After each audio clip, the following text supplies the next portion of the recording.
Así estuvo la situación de ese país.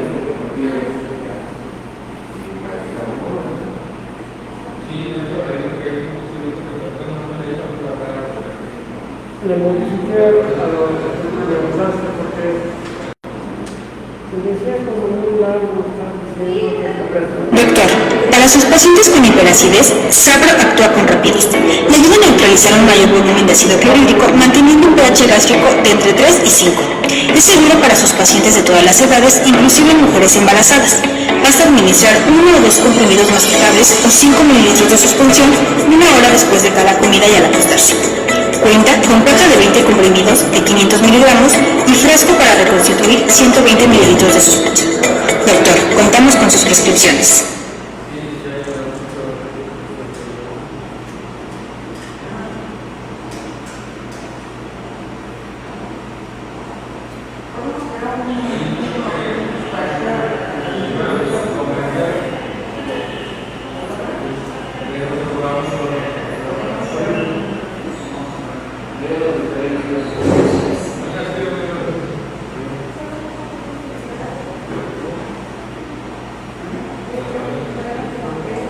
La insuficiencia venosa y enfermedad hemorroidal van afectando la calidad de vida de su paciente.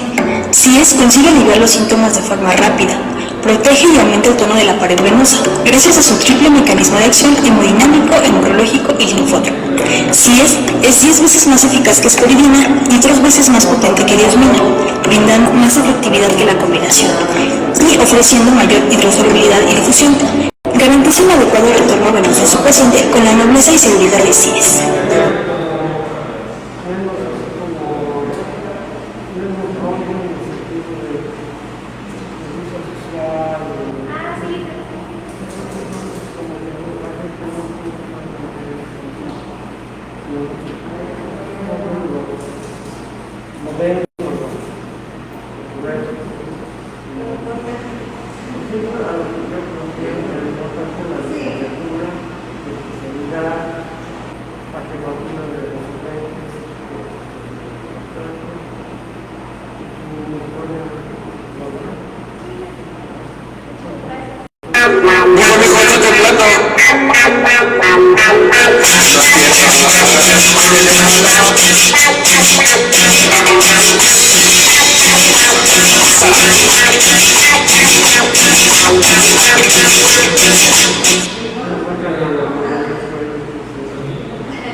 La rinitis, el asma alérgica crónica y la broncoconstricción inducida por el ejercicio son responsables de producir un proceso inflamatorio en las vías respiratorias, afectando la calidad de vida de sus pacientes. Xenovital le brinda una rápida acción antiinflamatoria, controlando la producción de secreciones bronquiales en un proceso alérgico, disminuyendo la intensidad de los síntomas y aumentando el flujo aéreo nasal. En sus pacientes asmáticos o con rinitis, reduzca la dependencia de corticoides inhalados con Xenovital, que le ofrece un control a largo plazo.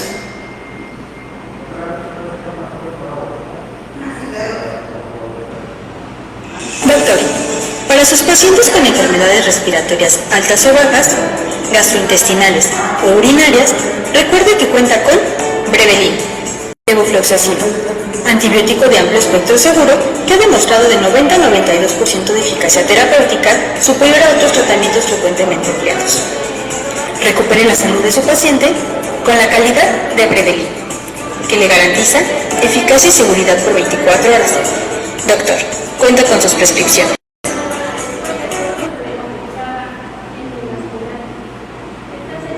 El dolor musculoesquelético de Malgrado Severo necesita una rápida acción analgésica. Smithsen, por su novedosa formulación patentada de ketorolaco más complejo B, le ofrece una potente acción analgésica y antineurítica con mínimos efectos adversos. Solo vas a administrar 2 tabletas cada 6 u 8 horas, que equivalen a 10 miligramos de ketorolaco, o 1 o 2 ampolletas intramusculares cada 6 horas, o los primeros 3 días, que equivalen a los 15 o 30 miligramos de ketorolaco según lo juzgue conveniente, más el beneficio del complejo B, pudiendo cambiar a la vía oral. Libera a sus pacientes del dolor con Smithsen. Doctor, si su diagnóstico es constipación intestinal, Lactulax, el consuelo de la evacuación sin esfuerzo. Lactulax no tiene un metabolismo orgánico, por lo que es muy seguro, ya que sus efectos adversos son mínimos. Le ofrece un tratamiento a un menor costo que la competencia. Y cuenta con varias presentaciones, frasco de 125, 250 y 500 mililitros, y para mayor comodidad de uso, su presentación encaja con 20 sobres de 15 mililitros listos para administrarse. Doctor, contamos con sus prescripciones.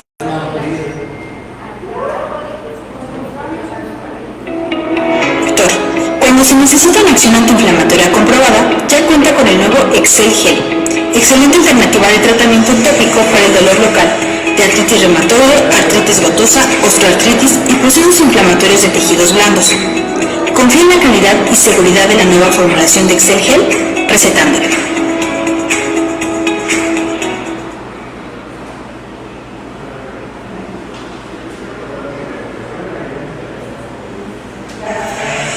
Doctor, si su paciente necesita doble beneficio analgésico, usted cuenta con la nueva y única formulación de Excel Act, meloxicam más ketorolaco en gel, siendo una excelente alternativa de tratamiento para lesiones musculoesqueléticas, sin los efectos adversos de los analgésicos sistémicos. Doctor, compruebe la eficacia de nuestro único y nuevo producto Excel Act Gel, recetándolo.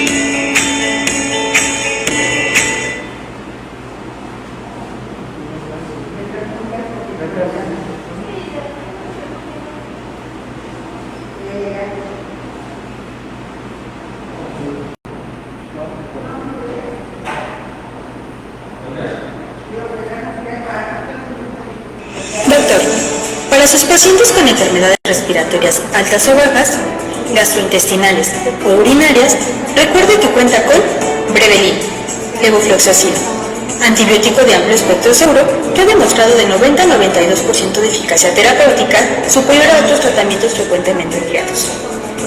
Recupere la salud de su paciente con la calidad de Brevelin, que le garantiza eficacia y seguridad por 24 horas. Doctor, cuenta con sus prescripciones. El dolor musculoesquelético de Malgrado Severo necesita una rápida acción analgésica. Smicen, por su novedosa formulación patentada de ketorolaco más complejo B, le ofrece una potente acción analgésica y antineurítica con mínimos efectos adversos. Solo vas a administrar 2 tabletas cada 6 u 8 horas, que equivalen a 10 miligramos de ketorolaco, o 1 o 2 ampolletas intramusculares cada 6 horas, o los primeros 3 días, que equivalen a los 15 o 30 miligramos de ketorolaco, según lo juzgue conveniente, más el beneficio del complejo B, pudiendo cambiar a la vía oral. Libera a sus pacientes del dolor con Smicen.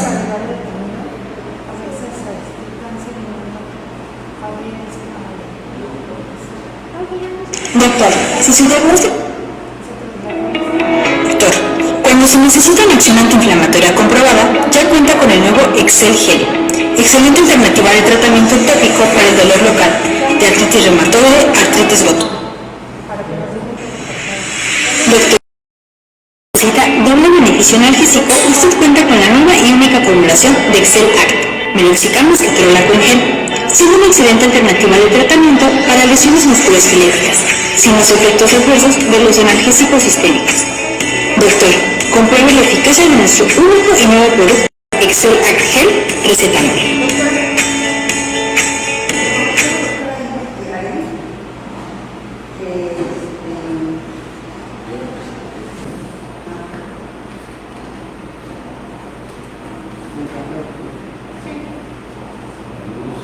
Luz, por favor.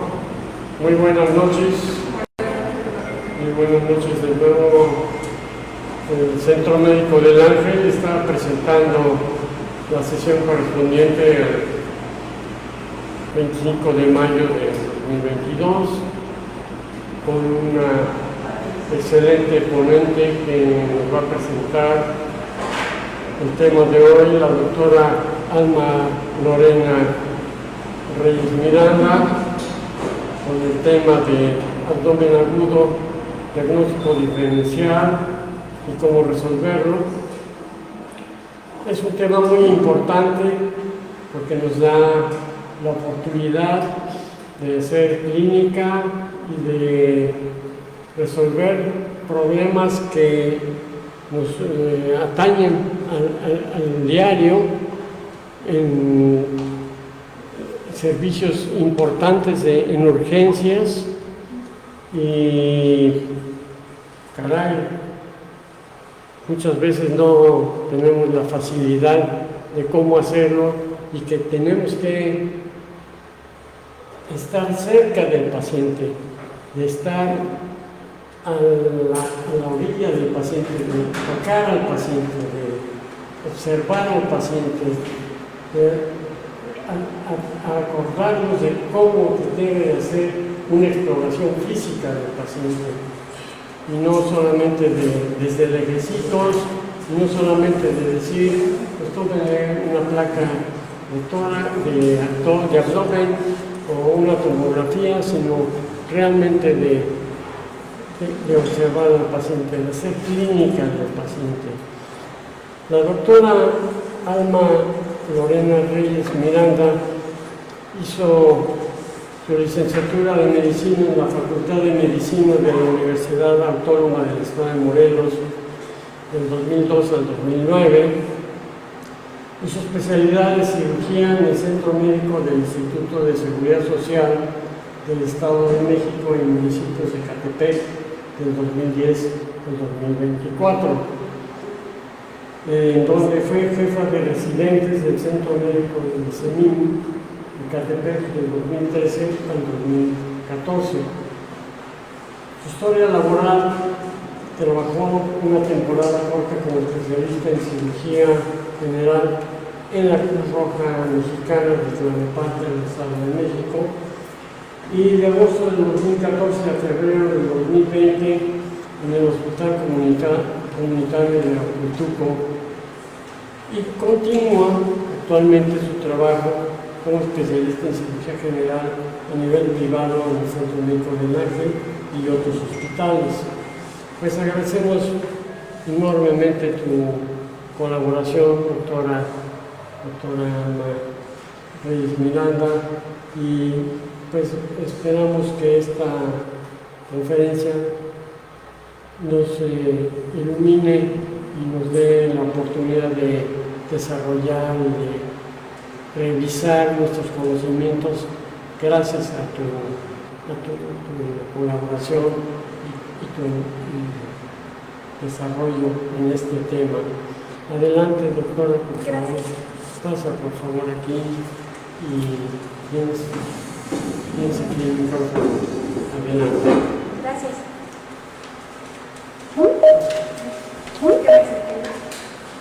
Buenas noches, gracias al doctor por la presentación, gracias a todos por la invitación. La verdad es que desde que salí del hospital de Huituco, no tenía la fortuna de participar nuevamente como ponente. La verdad es que me agrada mucho la idea de las sesiones y todo eso. Y bueno, cuando el doctor me hizo favor de darme el título de la ponencia, pues sí, como que caí un poco en pánico de hablar sobre abdomen agudo, porque básicamente abdomen agudo pues fue el 60% de mi residencia, ¿no? Casi los 4 años vemos abdomen agudo, y creo que no hay una entidad etiológica más amplia y que además nos involucre a todos, desde ginecos, internistas, pediatras, o sea, todos en algún momento desde nuestra especialidad, desde la medicina general o incluso desde recibir al paciente trabajo social, vemos abdomen agudo. Entonces, mi intención no es que nos aprendamos de memoria cuáles son los diagnósticos diferenciales, sino identificarlos a tiempo, porque como decía el doctor, en este caso el abdomen agudo es una entidad importante porque en algunos, la mayoría de los casos, cuando no se detecta a tiempo, pone en riesgo la vida del paciente. Entonces, esa es la importancia del abdomen agudo.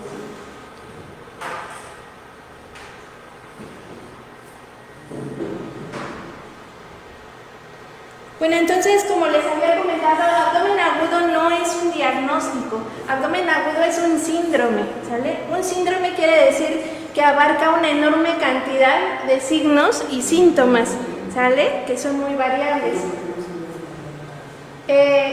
Nosotros sabemos que como signos definimos todos aquellos datos que nosotros recabamos en la exploración física. Los signos son cosas que nosotros podemos ver y palpar, son cosas que son estructurales, y los síntomas son aquellos que el paciente nos refiere, son cosas que nosotros no podemos medir de cierta manera, pero que el paciente nos orienta. Entonces, la única forma de recabar síntomas pues es haciendo un interrogatorio dirigido y adecuado.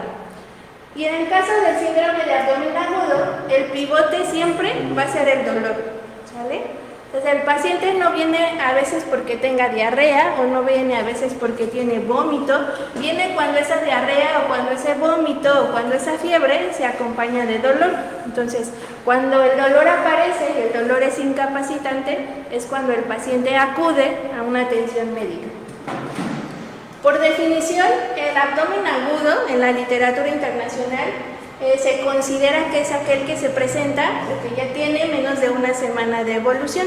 Sin embargo, aquí en México todos podemos ser testigos que hay personas que ya tienen abdomen agudo y llegan de 2-3 semanas, ¿sale? Nosotros, como dicen, soportamos mucho el dolor. Entonces, México, o en el caso de Latinoamérica, algunos dicen que el abdomen agudo es hasta 2 semanas de evolución. Pero yo digo que aquí todos hemos visto a pacientes que llevan mucho más tiempo de eso. Y como les decía, se considera una urgencia porque puede poner en riesgo la vida del paciente. Y aunque no viene aquí, también es un problema de salud pública. ¿Por qué? Porque el abdomen agudo representa la 9ª causa más frecuente de consulta en el servicio de urgencias, y de esa consulta, una tercera parte va a terminar en un evento quirúrgico. Entonces, para recordar un poquito acerca de lo que es el dolor y las características del dolor, y por qué es tan difícil a veces detectar o dictaminar un abdomen agudo, pues tenemos que en el caso del abdomen tenemos inervación visceral y tenemos inervación parietal. La inervación visceral está dada por fibras C delgadas y la parietal por alfa-delta. A lo mejor no nos acordamos de esto, pero lo importante es que la visceral es difusa, es referida, es mal localizada y generalmente es profunda. Mientras que la parietal, que está dada por las alfa-delta, es rápida y es bien localizada, ¿sale? Entonces, ahorita les voy a poner un ejemplo. Y el dolor referido, que generalmente es una combinación de los dos, que puede iniciar como un padecimiento visceral y que al momento de agravarse irrita la pared del abdomen y entonces nos da una localización precisa. ¿Cuál es el ejemplo más clásico de esto? Una apendicitis, ¿sale? En la apendicitis iniciamos con un dolor difuso, generalmente periumbilical, y conforme avanza la complicación se va localizando hacia la fosa ilíaca derecha. Pero cuando a mí me duele la fosa ilíaca derecha no es porque el apéndice esté más o menos inflamada, sino por efecto contiguo ya inflamó la pared del abdomen en ese sitio. Entonces en ese momento se vuelve localizado, ¿sale? Para que sea más fácil de entender, generalmente en las vísceras, cuando nos formamos embriológicamente, tenemos la división del intestino proximal, medio y distal, ¿sale? Todos esos órganos que están dibujados arriba es el intestino proximal, y cuando hay alteraciones en las vísceras que se forman del intestino proximal, generalmente el dolor va a localizarse en epigastrio, ¿sale? Entonces, aunque es sordo, aunque es difuso y mal localizado, pero el paciente dice que empezó en epigastrio, entonces hay que pensar en esas estructuras. Cuando el paciente me dice que inició en el mesogastrio, entonces hablamos del intestino medio, que es todo el intestino delgado, a partir de la segunda porción del duodeno hasta la tercera parte de lo que es el colon, ¿sale?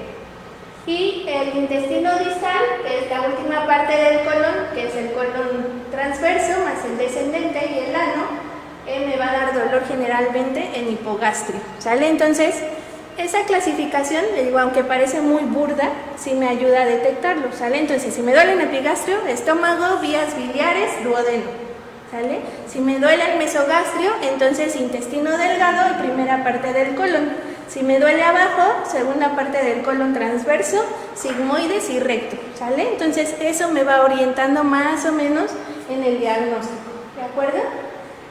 Y las parietales, bueno, las parietales cuando ya se inflaman, como les decía, nos va a dar un lugar bien localizado, y entonces sí es cuando dividimos los órganos por cuadrantes, ¿sale? En la exploración física. Y el referido, pues generalmente es un dolor, como les decía yo, que es ser continuo. Ejemplo, ahorita vamos a ver uno.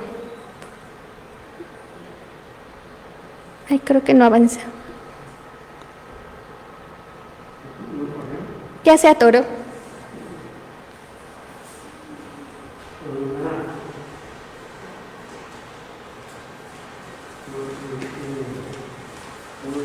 ¿Qué necesito de por acá? ¿Quiere cambiar el presente? Sí, la que sigue, por favor.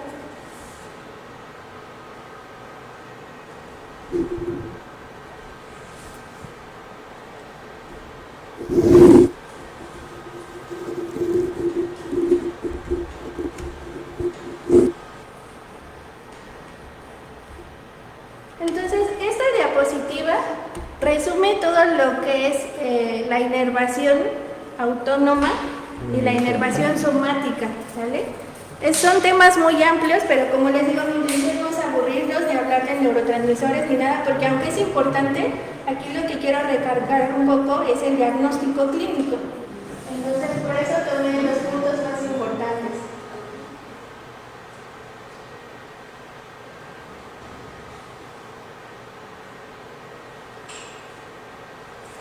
Bueno, esta es una diapositiva que nos ayuda a ejemplificar bastante bien. Esto que está aquí, donde está el cursor, es la vesícula, ¿sale? La vesícula tiene una inervación por el sistema nervioso autónomo, o sea, es una inervación visceral, ¿de acuerdo? La inervación visceral, característicamente, lo que va a detectar es distensión, ¿sale? Espasmo o ruptura, ¿sale? Entonces, ¿qué es lo que va a detectar? O isquemia, perdón, son 4. Distensión, espasmo, ruptura o isquemia. Son las 4 puntos importantes que puede detectar este dolor de tipo visceral. Entonces, generalmente en las colecistitis, ¿por qué hay dolor? Porque se tapa el conducto aquí del cístico, no se puede vaciar y mi vesícula se empieza a espasmar. Entonces, ese espasmo es lo que me va a generar el dolor inicialmente en epigastrio, ¿sale? Dolor de vesícula inicialmente en epigastrio, por eso la mayoría de los pacientes llegan con nosotros con una historia de tratamiento de gastritis de mucho tiempo, y no es gastritis, es una colecistitis, ¿sale? Entonces, en epigastrio porque es visceral, y cuando ya se tapa, cuando ya es una colecistitis aguda, entonces se localiza el hipocondrio derecho, ¿sale? Entonces, aquí vemos este dibujito que, como les digo, es muy importante porque me enseña cuál es el dolor visceral, cómo va hacia los ganglios del sistema nervioso autónomo, sube al hipotálamo, luego al tálamo y de ahí a que regresa, pues es un reflejo muy lento, ¿sale? Por eso es un dolor sordo, un dolor que poco a poco aumenta, ¿de acuerdo?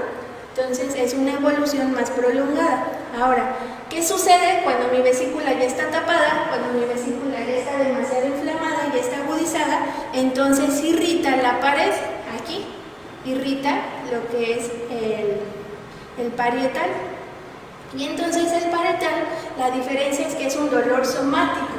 Un dolor somático que, como vemos aquí, si se dan cuenta, se ve como un círculo. A eso nosotros le llamamos un arco reflejo, es rápido, ¿sale? El dolor somático es aquel que a nosotros nos permite actuar en situaciones de riesgo. Por ejemplo, si yo toco algo caliente, lo quito la mano porque es un dolor somático, ¿de acuerdo? Si yo me corto, quito la mano porque es un dolor somático, ¿de acuerdo? Entonces me va a dar una respuesta rápida, es un arco reflejo. Si se dan cuenta, el otro tiene que subir hasta el tálamo, el hipotálamo, la corteza y bajar para decir que se está inflamando, ¿vale? Todo ese tiempo se tardó, mientras que el otro se siente, nos va por la vía y luego responde, ¿sale? Entonces, cuando mi vesícula ya está inflamada, cuando mi vesícula ya está comprometida, irrita el parietal y entonces es cuando me duele el hipocondrio derecho.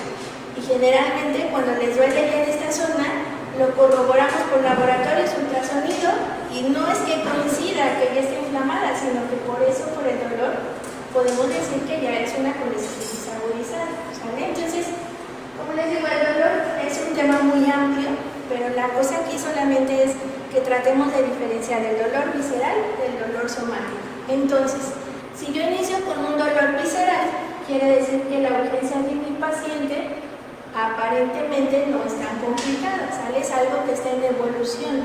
Cuando ya tengo un dolor somático bien localizado, entonces quiere decir que ya estoy irritando la pared y entonces se convierte en una urgencia, ¿sale? Que hay que resolver en ese momento. ¿Cuáles son los ejemplos? Los pilares cometen. Cosas que tienen que ver con punción, con corte, con irritación química, por ejemplo, una úlcera perforada, ¿sale? Porque entonces van a decir, bueno, doctora, si la úlcera perforada es en el estómago, entonces, ¿por qué es urgente? Ahí lo que me duele no es el estómago que se perforó, ¿sale? Acuérdense, visceral es distensión, contracción, ¿sale?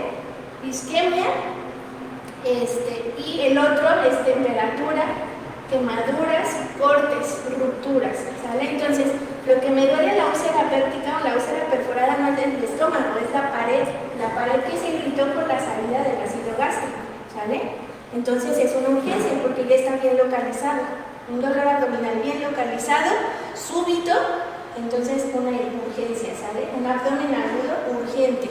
Y generalmente estas características son abdómenes agudos quirúrgicos, ¿sale?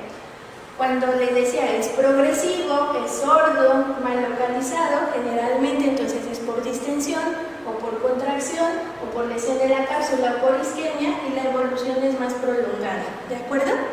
Más o menos les queda un poquito más claro, les digo, a lo mejor es un ejemplo burdo, pero es algo que vemos todos los días, ¿vale? Y bueno, aquí tenemos de este lado lo que dice visceral, profundo, vago, y el somático que es intenso, focal, constante, y el referido que es por continuidad, ¿sale? Entonces, volvemos a tener una imagen. La idea de las imágenes es que se les quede las zonas de referencia.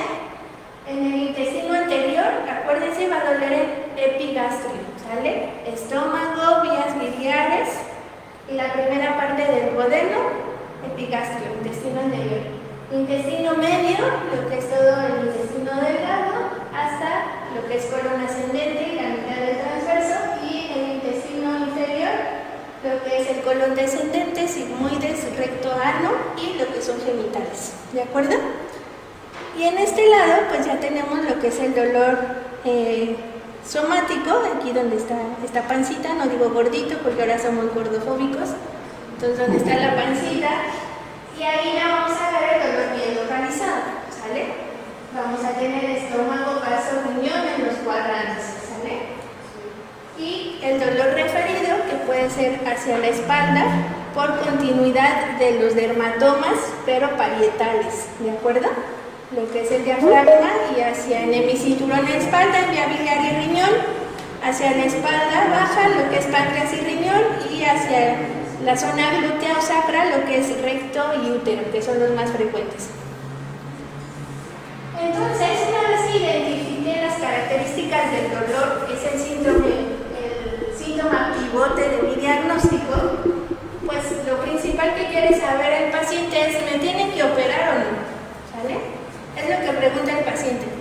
Cuando ustedes dijeron, tiene esta enfermedad, ok, entonces ¿me opera o no me opera? ¿Sale? Como les había comentado, 2/3 partes del abdomen agudo es no quirúrgico, o con tratamiento médico controlamos la sintomatología del abdomen quirúrgico. Pero a veces, aunque iniciemos tratamiento conservador, puede ser que por la evolución del paciente termine en un tratamiento quirúrgico. Y aquí es donde a veces, de mala manera, que por cierto, los maestros nos decían, más vale una lápida blanca que una lápida blanca, ¿no? Cuando ya avanza esto y nosotros lo iniciamos como un tratamiento médico, pero el paciente no mejora, pues entonces hay que entrar a ver qué es lo que está sucediendo, ¿vale? No nos podemos quedar expectantes de la evolución del paciente. Y entonces, el no quirúrgico, como les decía, es donde entran todas las demás especialidades. Pediatría, medicina interna, incluso endocrinología. Una enfermedad de Addison descompensada nos puede dar un abdomen agudo, por ejemplo. Una cetoacidosis diabética nos puede dar un abdomen agudo no quirúrgico. Y entonces es cuando hay que trabajar en un equipo multidisciplinario. Y bueno, el abdomen agudo que a mí me gusta es el quirúrgico. Y bueno, generalmente lo clasificamos de origen inflamatorio o infeccioso, obstructivo, hemorrágico e isquémico, ¿sale? Si se dan cuenta, esto es como revolver muchas clasificaciones, pero volvemos a decir lo mismo de lo que es el dolor visceral, porque si alguno de mis órganos está inflamado o está obstruido, se va a distender, ¿sale? Entonces, una de las características es distensión, ¿sale? Si está obstruido, al inicio se va a contraer, va a tener espasmos para tratar de liberar esa obstrucción. Si está hemorrágico, pues por lesión de la cápsula, y si es isquémico, pues obviamente es por una obstrucción de la vía sanguínea. Entonces, si se dan cuenta, solo son diferentes formas de decirlo, pero en realidad estamos hablando de dolor visceral franco, ¿sale?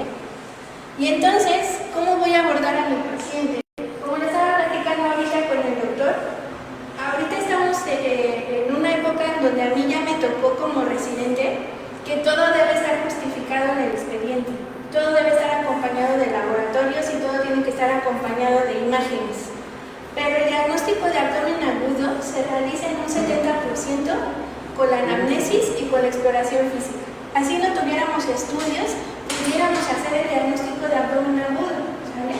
Desde algo tan sencillo como lo que ya les expliqué ahorita, lo que es intestino anterior, medio y superior, ya tenemos una orientación, ¿sale? Pero ahora tenemos que basarnos, y digo, no está mal, en utilizar los paraclínicos, pero es importante no ver una radiografía, porque lo primero que llega el paciente a una consulta es: doctor, es que empecé con diarrea y traigo mi radiografía. Y lo primero que hacemos es tomar y ver la radiografía, o tomar y ver los estudios de laboratorio, cuando lo primero que tenemos que ver es al paciente que acaba de llegar, cómo entró, cómo camina, viene agarrándose la panza, viene hacia atrás, ¿vale? Está sudoroso, está pálico, está diaforético. Eso es lo que tenemos que ver con un paciente que llega a urgencias, ¿sale? Tenemos que ver la edad del paciente. El sexo ya no es tan confiable, pero la edad sí, más o menos, ¿sale?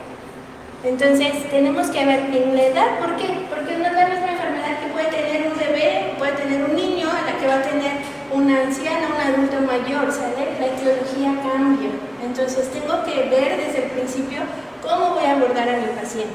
En el sexo, como se los decía, pues no es lo mismo como voy a abordar a una mujer, que generalmente su consulta es por padecimientos ginecológicos, o cómo voy a abordar a un hombre, ¿sale? Entonces, el sexo marca mucho también la diferencia en el diagnóstico.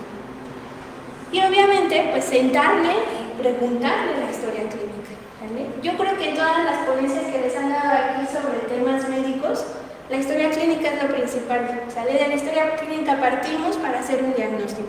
Y lo importante son los antecedentes, ¿sale? En este caso, en el abdomen son muy importantes los antecedentes quirúrgicos, porque si mi paciente llega aquí agarrándose acá o aquí abajo, lo primero que pensamos, es una apendicitis, ¿no? Y ya le pedimos laboratorio, ya le pedimos rayos X, ya le hablé al cirujano para que venga y ya no tiene apendicitis. No le preguntamos, ya no tiene apéndice, se la quitaron hace 3 o 4 años, ¿no? Y entonces pues caemos en esos errores, ¿no? Entonces es muy importante, antecedentes quirúrgicos, antecedentes de patología crónica, porque ya sabemos, ¿no? Los diabéticos son una monada, pero en el caso del abdomen agudo, pues nos complica mucho el diagnóstico. Los pacientes diabéticos son de los pacientes en los que más hacemos diagnósticos tardíos, por alteraciones en la sensibilidad, por alteraciones en el dolor visceral, ¿sale? Uso de medicamentos, los pacientes que utilizan medicamentos, adultos mayores, los AINES, ¿sale? Si yo tengo un adulto mayor que llega agarrándose el epigastrio, llega diaforético, taquicárdico, ¿sale? Y lo veo pálido, pues ¿en qué estoy pensando? Pues a lo mejor en una úlcera gástrica perforada, desde que ya lo vi. Y lo primero que pregunto son antecedentes, y si él me dice que se toma 2 diclofenacos en la mañana, 2 ibuprovenos en la tarde y toma celecoxib en la noche, pues es lógico, ¿no? Tiene el antecedente de los consumos de AINES, ¿sale? Lo que se puso muy de frecuencia o muy de moda anteriormente, pues en las mujeres jóvenes que llegaban todas deshidratadas, porque pensaban que los laxantes eran para bajar de peso. Y lo único que hacía pues era llegar deshidratadas y con alteraciones hidroelectrolíticas, con hipercalemia, hipercalcemia, que son alteraciones que nos pueden dar un dolor abdominal agudo, no quirúrgico, ¿vale? Entonces, antecedentes de medicamentos. El tabaquismo. En el caso del tabaquismo, se ha relacionado mucho con la úlcera gástrica, pero también si veo a un paciente con antecedentes de tabaquismo, con deambulación claudicante, ¿vale? Si saben, la deambulación claudicante es aquella que camina y como no le llega sangre a su piernita porque tiene un problema ya vascular, hacen esto, van cojeando, son deambulaciones claudicantes, y a lo mejor con eso puedo hacer el diagnóstico de un evento isquémico, ¿vale? por el antecedente. Y obviamente los toxicológicos. Los pacientes con consumo de cocaína hacen infartos mesentéricos muy frecuentemente. Y generalmente en los jóvenes no pensamos que su diagnóstico sea una trombosis mesentérica, porque eso es de viejitos, ¿no? Si él tiene el antecedente de consumo de cocaína, probablemente tenga una trombosis por una sobredosis de cocaína. Entonces, todas estas cosas nos van dirigiendo a un diagnóstico, ¿sale? En el cuadro, no se los voy a leer todos, pero recién nacido, como habíamos comentado, malformaciones, enterocolitis necrotizantes, laxantes, invaginaciones intestinales. En la infancia, los adultos y adultos jóvenes, el primer lugar son apendicitis, segundo lugar colecistitis y pancreatitis. Y en las mujeres en edad fértil agregamos lo que son las ginecológicas y en los ancianos o adultos mayores los que son cáncer y eventos isquémicos, ¿sale? Entonces, lo que les he repetido desde el principio, lo primero que voy a detectar es el dolor. ¿Qué tipo de dolor tengo? ¿Un dolor visceral, parietal o diferido? ¿Dónde está localizado? ¿Sale? Mi primera pregunta hacia el paciente es ¿dónde le duele? ¿Sale? Enséñeme con un dedito dónde le duele, ¿sale? Incluso a los pacientes aquí, acá, ¿sale? Luego nos van a decir dónde tiene el dolor, ¿de acuerdo? Y cuando nos dicen, no, pues es que me duele todo, como que no sé dónde, bueno, entonces vamos estableciendo diferencias, ¿de acuerdo? Acuérdense, cuando es sordo, difuso, mal localizado, dolor visceral. Lo que me interesa es saber, ¿le duele el epigastro, mesogastro o hipogastro? Para saber en dónde voy a empezar. Si el paciente me dice aquí, es porque ya tenemos un dolor parietal y ya está bien localizado, ¿sale? La diferencia. Las características, ¿hace cuánto apareció? No es lo mismo que me duela súbito, hace 5 horas en lo que llegué al hospital, o que tenga una semana con el dolor, ¿sale?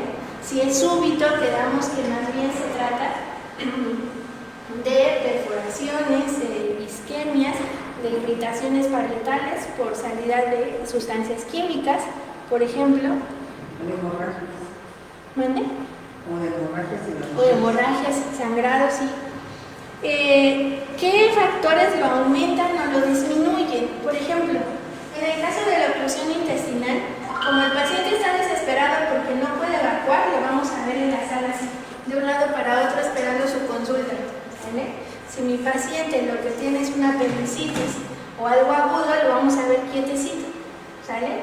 Dolor visceral mal localizado, sordo, poco, y en el caso del dolor parietal, el paciente se queda quieto porque si se mueve le duele más, ¿sale? Diferencias, que lo aumenta, que lo disminuye, ¿de acuerdo? A lo mejor en el caso de las úlceras gástricas, generalmente el paciente dice que cuando come se le quita el dolor, ¿sale? En el caso de una obstrucción intestinal, cuando como me duele más. Entonces hay que saber cuáles son esas cosas que lo aumentan o lo disminuyen. La fiebre está asociada casi en la mayoría a padecimientos infecciosos, pero está reportado que incluso hasta el 30% de las apendicitis complicadas cursan sin fiebre. Entonces no podemos decir que porque no tiene fiebre no tiene un proceso infeccioso, ¿sale? Acuérdense que todos estos puntos no son excluyentes uno del otro, vamos sumando puntitos, ¿de acuerdo?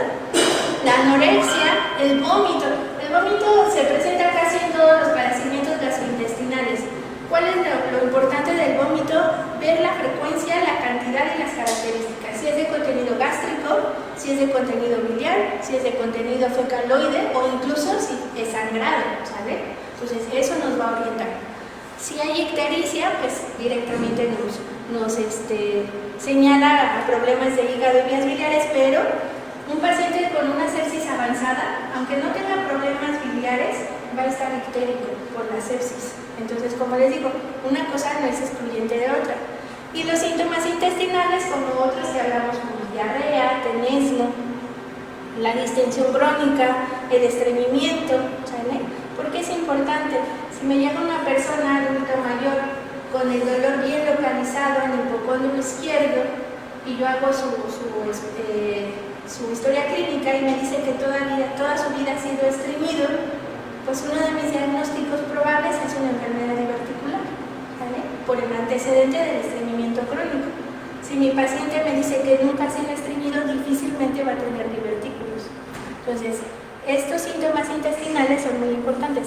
Y otra cosa muy importante, los signos vitales, ¿de acuerdo? Como decía la doctora, si me llega un paciente con dolor en epigastrio, diaforético, taquicárdico, hipotenso, pues entonces estoy pensando que mi paciente está sangrando, ¿no? Y me voy a dirigir a puntos específicos, no lo voy a tener ahí 3 horas sentado en lo que se desangra haciendo una historia clínica, ¿vale? Entonces sí, el interrogatorio es muy importante, pero hay que saber dirigirlo a puntos muy importantes, ¿sale?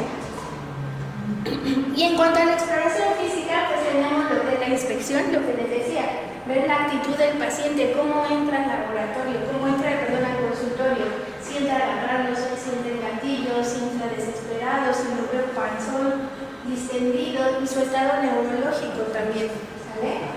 Sus facies, si tiene alguna facies característica. Si ahora, la verdad es que pues, no sé, yo creo que a ustedes les pasa más que a mí, pero esa frase de los estudiantes no son como antes, que yo oía desde que era residente y me la decían a mí y ahora yo la digo con amargura, es porque a nosotros nos hacían identificar esas facies. Y ahora creo que es algo que no vemos, ¿no? Ya no vemos al paciente a la cara, qué gestos trae, tiene una fase de dolor, tiene una fase febril, porque realmente sí llegan pacientes con cara de apendicitis, sí llegan pacientes con cara de colecistitis, o sea, sí la tienen. Hay que ver su fase, la respiración. ¿Por qué la respiración es tan importante? Porque si tengo un dolor en el epigastrio, que vuelvo a lo que es el intestino anterior, ya localizado, referido hipocóndrio derecho, y con una respiración superficial es porque al paciente le duele, realmente le duele, o sea, no respira porque cuando hace esto le duele, ¿vale? Es una respiración superficial, ¿de acuerdo? Pero ¿qué pasa si entra un muchachito de unos 12 o 13 años, delgadito, y lo veo todo diaforético y con esta respiración superficial y rápida? No voy a pensar que es una colecistitis, voy a pensar que ese niño trae una cetoacidosis diabética o está en un estado de acidosis, va a tener una respiración acidótica, ¿vale? Y ese dolor abdominal por cetoacidosis diabética obviamente no se va a operar, pero ya lo estoy identificando desde que el paciente entra al consultorio, ¿sale? ¿Por qué? Porque vi su rango de edad, vi su actitud, vi su respiración, vi sus características. La posición, lo que ya hablamos, si entra a los lados, si entra en gatillo, si no se quiere mover, si está desesperado, la coloración y el estado de hidratación. Cuando ya vi a mi paciente, voy a continuar. En el abdomen es inspección, auscultación, palpación y percusión. Dicen los libros que debe ser primero la auscultación, porque si nosotros tocamos al paciente podemos hacer o modificar la peristalsis. Entonces, pues esa es la indicación, ¿no? De por qué primero la auscultación. Entonces, la auscultación debe ser en cuadrantes. Normalmente por eso le preguntamos al paciente dónde le duele y empezamos lo más alejado del sitio del dolor hasta llegar a donde le duele, porque si yo luego voy a donde le duele, el paciente ya no va a dejar que lo explore el resto del abdomen. ¿Por qué? Porque ya le duele, ya lo lastimé. Así lo percibe él, ¿no? El doctor luego llegó y me tocó donde me duele y ya no me dejó que me revise lo demás. Entonces tenemos que empezar lo alejado del dolor y irnos acercando poco a poquito hacia donde le duele. Entonces debe ser por cuadrantes. Tenemos que ver cuál es la peristalsis. Si yo le doy un estetos a alguien ahorita, me va a decir, ah, sí se mueve, pero ¿cuánto? ¿Cuánto es lo normal? De 10 a 20 ruidos peristálticos por minuto, es lo normal, ¿sale? Y la verdad es que la mayoría de nosotros lo que hacemos nada más es, sí se oye, sí se oye, sí se oye, sí se oye. Y no nos tardamos ni un minuto en revisar los 4 cuadrantes.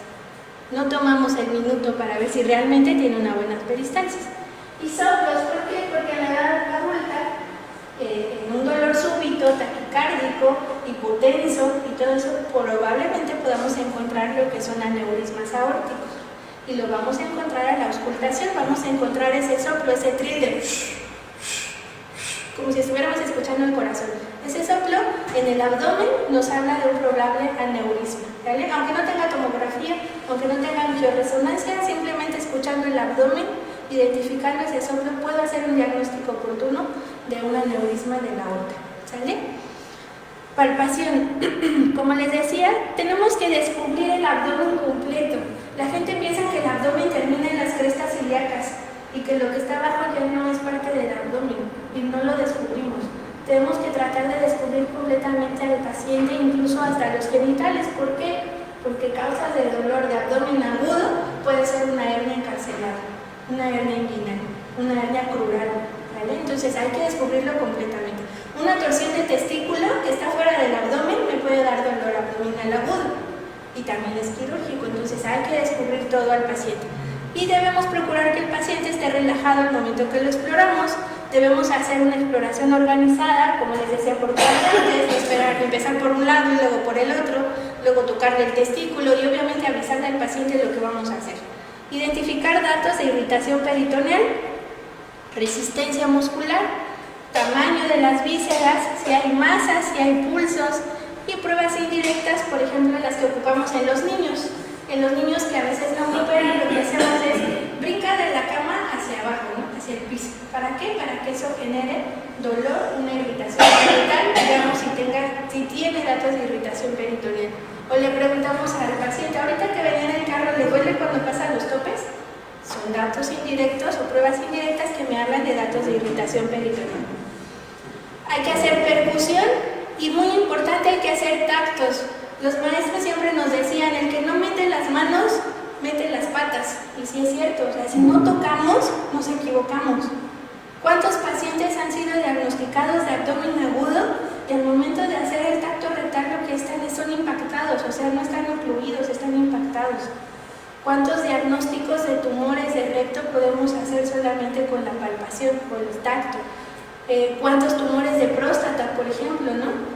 Antes era muy frecuente que nos decían, tócalo, o sea, la próstata debe ser como la punta de tu nariz, ¿no? Y si ya está pétrea, entonces es cáncer de próstata hasta demostrar lo contrario. Entonces, eso de tocar, interactuar con el paciente es lo básico para el diagnóstico. Y aquí arriba en el cuadrito pues vienen algunos signos importantes que les digo, no es mi intención que se los aprendan, pero son maniobras que realizamos para la palpación. El signo de Collen y el de Gray-Turner, que son hematomas, nos hablan de sangrado y generalmente se relacionan a pancreatitis hemorrágicas.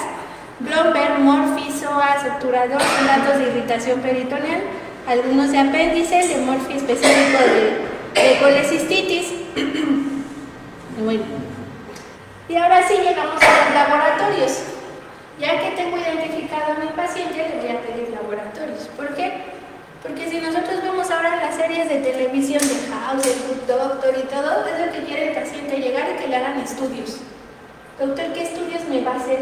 Le decía, bueno, pues permítame, no, todavía ni lo reviso y ya quiere saber qué lista de estudios le voy a mandar, porque ellos piensan que el diagnóstico lo hace el estudio, no, el diagnóstico lo hacemos nosotros. Pero básicamente en el abdomen agudo siempre vamos a pedir biometría hemática completa con diferencial, glucosa sérica, creatinina, electrolitos séricos, pruebas de función hepática si es que el dolor se encuentra hacia el intestino anterior, amilasa lipasa, enzimas cardíacas, PCR lactato cuando sospechamos de algún evento isquémico y obviamente prueba de embarazo. Todas las mujeres en edad fértil con datos de abdomen agudo que se refieran a hipogastrio, tenemos que pedirle una prueba de embarazo. Yo no sé si los doctores aquí nos puedan orientar, pero he visto muchos problemas donde dice, es que yo le quería pedir una prueba de embarazo a la muchachita y la mamá no se dejó. No sé si hay algún como dato legal donde te diga que tenemos que pedir permiso para pedir una prueba de embarazo. Porque la literatura dice que es obligatorio pedirlo, pero no sé. Lo que sucede es que muchas veces vienen las mamás con sus jovencitas y pues les digo yo aquí a mis enfermeras, aparte para la más una es virgencita que a las flores hasta no demostrar lo contrario. Entonces uno tiene que ser muy cuidadoso. Por ejemplo, vamos a suponer, bueno, primero haces el interrogatorio y a veces hay que pedir que lo dejen a uno solo con el paciente y aún así a veces la paciente lo niega. Pero si no se puede mediante una prueba de embarazo, ahí se aplica, yo le decía a mi hijo, no te conflictúes. Si tú tienes la sospecha de que puede estar embarazada, le damos a solicitar un estudio pélvico para ver si hay algún problema con la matriz de los ovarios. Y va a salir. Con eso. no se sintió agredida, porque de pronto eso hace que se sientan agredidos.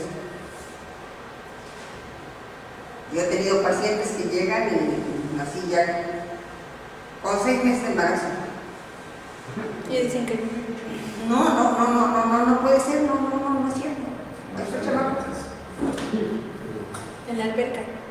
Pues, entonces sí, en ese punto, sí, crear otras pruebas.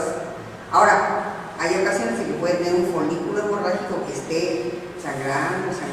Hay algunos que llegan a sangrar una buena cantidad, unos 500 mililitros de folículo hemorrágico a la hora de la ovulación, que no tiene nada que ver con el embarazo, pero es parte de lo que se les tiene que hacer. Y si sospecha uno, pues solicitas la prueba y ya después a ver cómo justificas el gasto.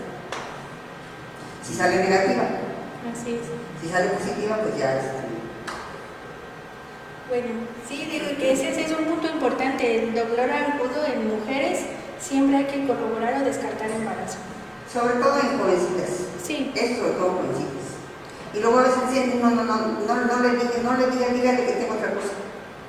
Bueno, ¿por qué no ves que tienes otra cosa? Cuando le crezca la panza, no que. No, cuando traen el punto por otro. Así. Bueno, Entonces yo simplemente vuelvo a decir a los chicos, ustedes no vieron nada, son ciegos, mudos y sordos. pues sí. Sordos, mudos y ciegos. Sí.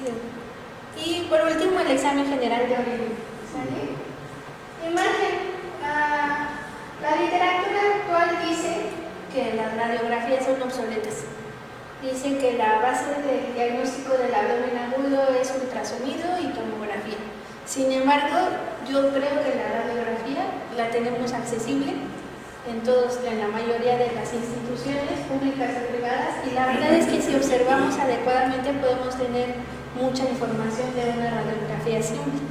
En este ejemplo es obvio que tiene un volvulus de sigmoides. Tenemos esa imagen que se le llama engrano de café y no necesita una tomografía o un ultrasonido.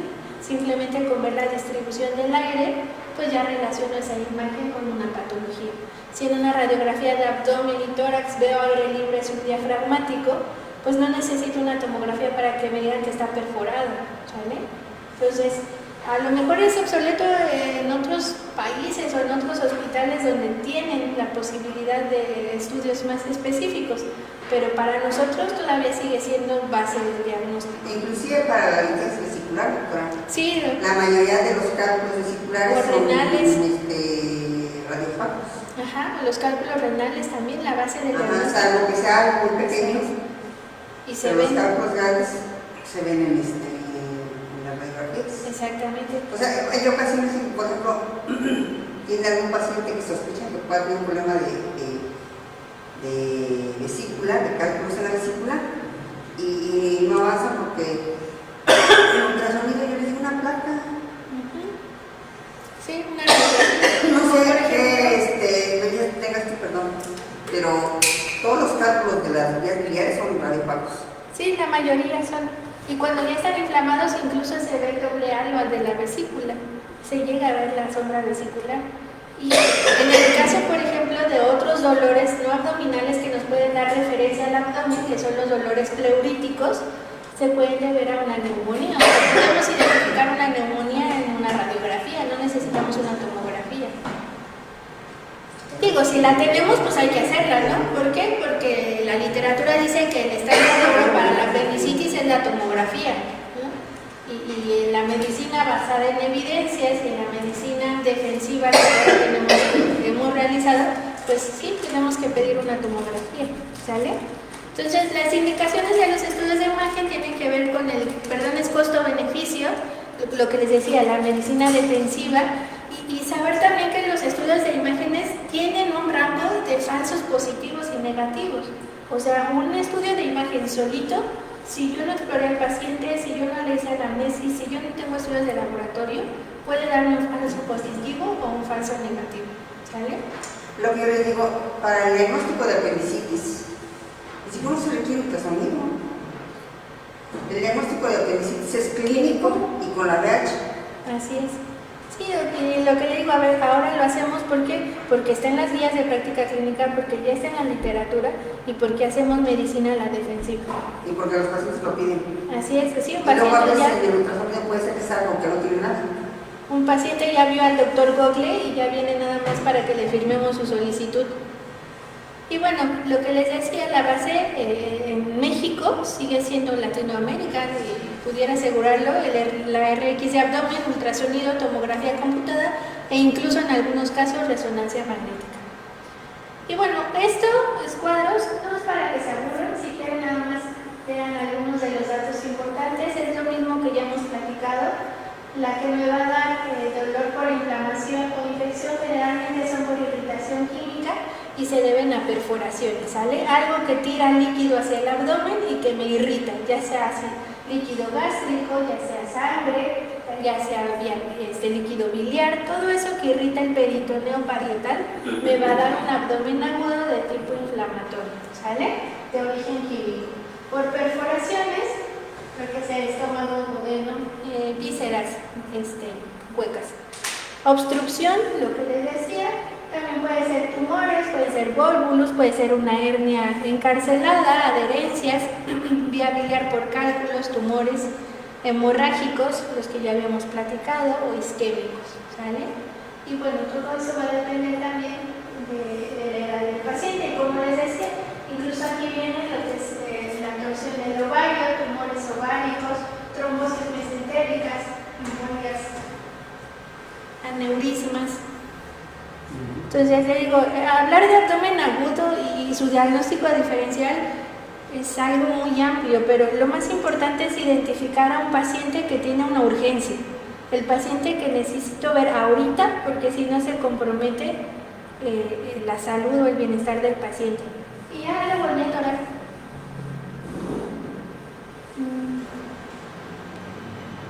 No sé qué pasó.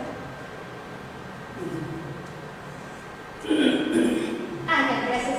Y finalmente el tratamiento va a ser generalizado a los pacientes con abdomen agudo que llegan a urgencias, a todos pacientes con dolor abdominal hay que dejarlos en ayuno, a todos, ¿sale? Asegurar una vía permeable para asegurar la hidratación del paciente, y en pacientes con antecedentes de patología crónica, pues obviamente el control metabólico, ¿sale? Incluso si es una urgencia quirúrgica, por ejemplo, que podemos aguantar un poquito, ¿qué es lo que hacemos? Que lo vea el internista, lo estabilice y después lo operamos en mejores condiciones, ¿sale? A menos que sea una urgencia real, por ejemplo, un mareado, un embarazo ectópico roto o alguna otra cosa que ponga en riesgo la vida del paciente, pues así como está lo pasamos, ¿sale? Con los riesgos. Pero si tenemos la oportunidad, hay que hacer el control metabólico del paciente. Verificar la saturación de oxígeno, su estado de coagulación, en el caso de que esté indicado el uso de antibióticos y contar con hemoderivados. De hecho, en la norma oficial mexicana dice que todos en la parte de cirugía segura tendríamos que contar con hemoderivados. En las cirugías, en cualquier tipo de cirugía, sobre todo si es programada, deberíamos tener a la mano hemoderivados. Y bueno, el tratamiento quirúrgico se divide en inmediato, lo que les decía, estados emergentes que comprometen la vida del paciente en minutos, un paciente inestable y que tiene lesiones vasculares principalmente, la laparotomía o urgente en las primeras 2 horas de admisión del paciente, primero lo estabilizamos y después lo pasamos a quirófano. Y la temprana es un paciente que puede tener una cirugía en 24 a 48 horas, ¿vale? Cuando ya está controlado, cuando ya lo vio el internista, o sea, sí requiere la cirugía, sí, pero ahorita en este momento puede complicarse más si no lo estabiliza, ¿vale? Entonces, esos son los tipos de abordaje quirúrgico. Y bueno, también se está estudiando mucho lo que son las funciones y drenajes, porque a mí todavía me tocó la idea de que todas las apéndices se operan, todas las apéndices se operan, y ahorita está saliendo mucho el tratamiento conservador de la apendicitis, que consiste en un drenaje guiado del absceso periapendicular con antibióticos de 48 a 72 horas y según la evolución del paciente se puede dar de alta. ¿Cuál es el riesgo de esto? Que puede tener una apendicitis recurrente. o una perforación u otras complicaciones, ¿sale? Todavía no está bien establecido, pero ya lo empiezan a poner como tratamiento, ¿sale? Lo que son punciones y drenajes.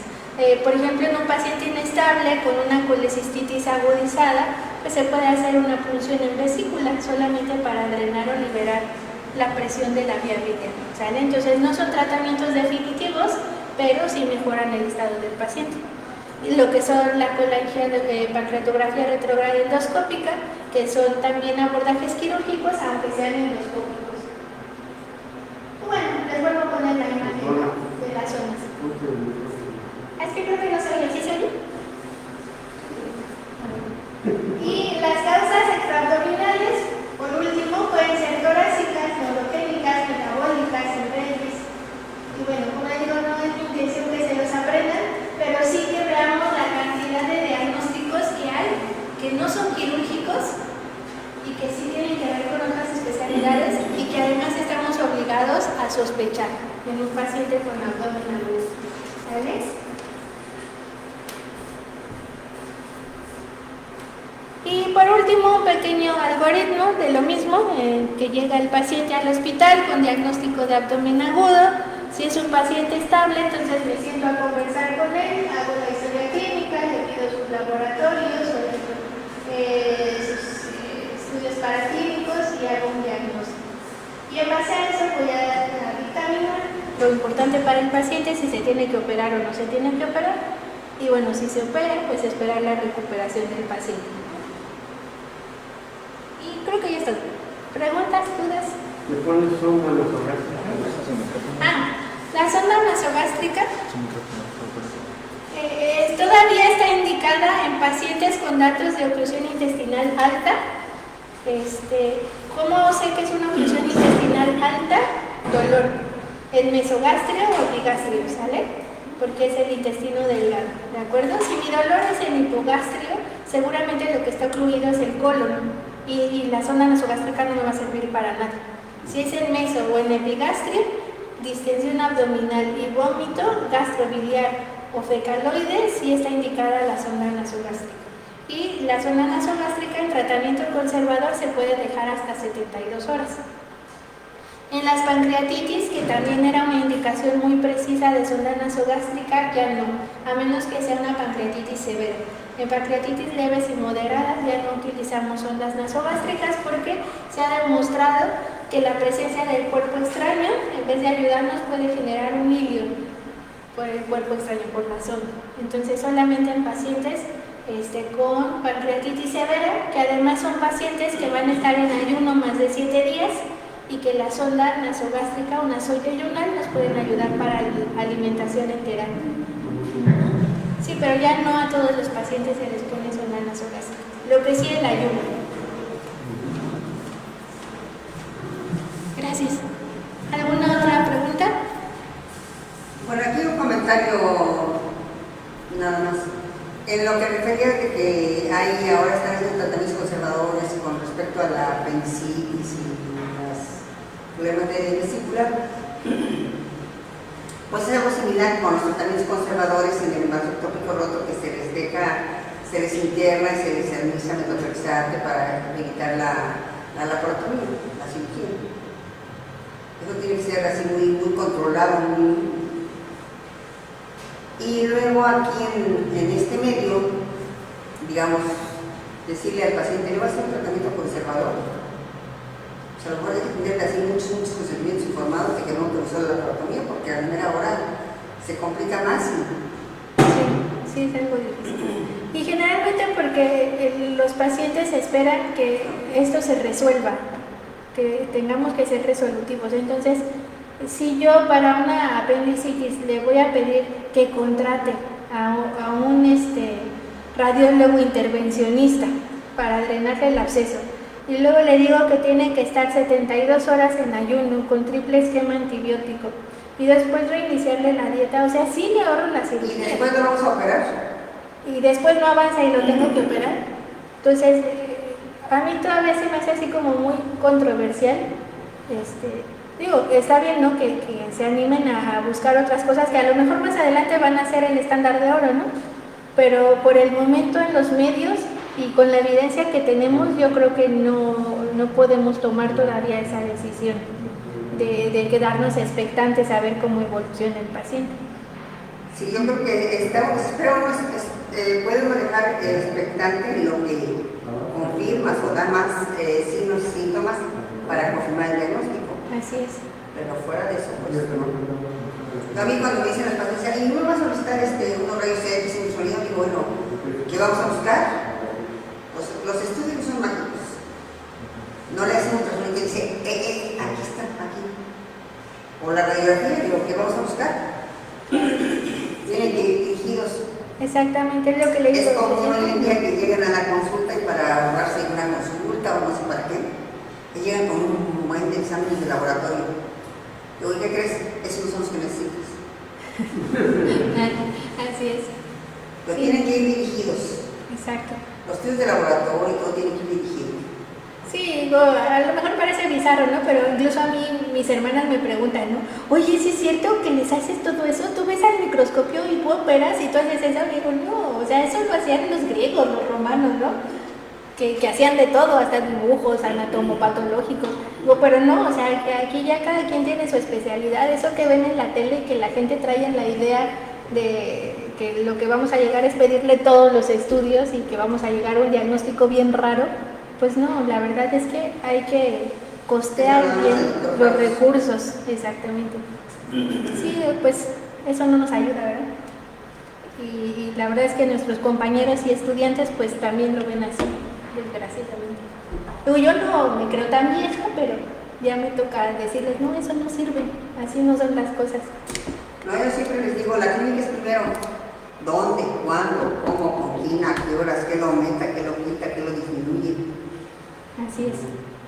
Bueno, ¿otra pregunta? Digo, nada más haces preguntas así. Entonces, muchas gracias.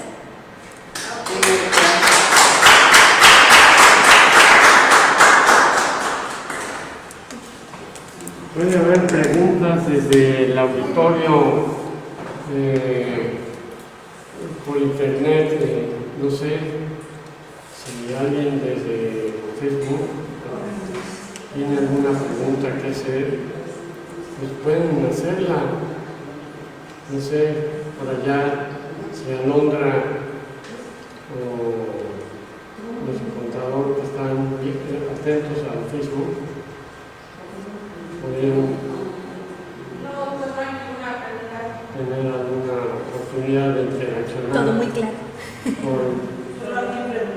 Para que Mencionaba que se deberían de pedir los marcadores tumorales para... ¿no? Bueno, si no tienen preguntas por internet, ¿no tienen preguntas por internet? ¿No? Bueno, son preguntas. Yo nada más quería comentar, y de hecho tuve una conversación antes de iniciar el tema con la doctora Alma Reyes, de que todavía sí se puede hacer, por supuesto, la clínica es la madre de la medicina, ¿verdad? Y el que no hace clínica, pues no tiene madre, ¿verdad? Diría Muy un de amigo acuerdo. mío, un ortopedista, en forma curiosa y chistosa, pero realmente es muy importante la clínica. Y cómo en ocasiones el hacer todavía es válido las radiografías en un abdomen agudo, de pie y en decúbito, para poder confirmar si hay o no hay cambios importantes, para poder corroborar que haya un abdomen con una parálisis total, un hilo paralítico, ¿no? con niveles, que lo veíamos antes, era más frecuente, porque como usted dice, pues ya ahora ya hay otras actitudes, ¿no?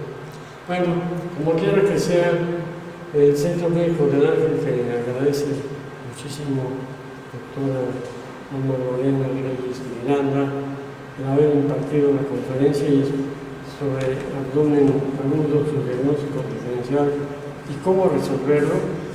Y pues tanto nuestros directores de este Centro Médico del Ángel, el doctor Manuel Rodríguez López y la doctora María Esperanza Piña Soto, te ofrecen este diploma, esta constancia, para que Gracias, lo doctor. recibas con mucho Gracias.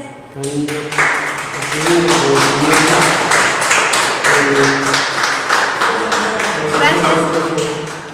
Este Un gusto. esfuerzo y esta excelente plática que de verdad fue muy